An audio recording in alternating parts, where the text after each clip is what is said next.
Da parte nostra, da parte mia, da parte dell'amministrazione, c'è la totale volontà di addivenire a un accordo che salvaguardi da un lato il futuro dell'azienda e dall'altro metta in condizione i nostri lavoratori di lavorare in un modo migliore di quello che oggi sta accadendo.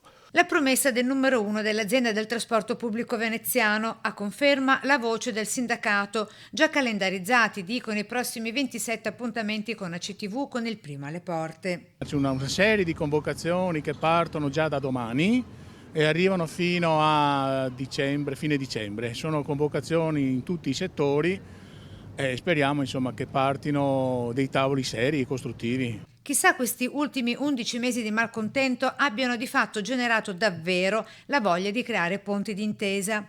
Nonostante la direttiva unilaterale in materia di integrativo presente come una scure sopra la testa dei 3.000 lavoratori del gruppo, ACTV, AVM e Vela, ancora non è stato fatto alcun taglio in busta paga, precisa infatti Seno. Abbiamo sempre pagato tutti i mesi lo stipendio regolarmente, non gli è stato toccato un euro delle famose indennità che fanno capo ai contratti integrativi di secondo livello.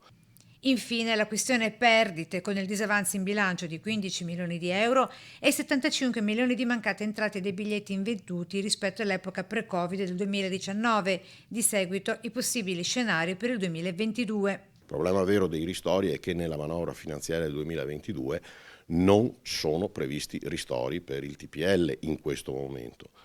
Questo significa che mentre nel 2020 l'azienda ha potuto beneficiare dei famosi 2 mesi e mezzo di cassa integrazione a rotazione al 50% che le citavo prima, più i ristori del governo, nel 2021 l'azienda beneficerà dei ristori del governo previsti inferiori comunque a quelli del 2020, nel 2022 l'azienda dovrà stare in piedi con le sue gambe.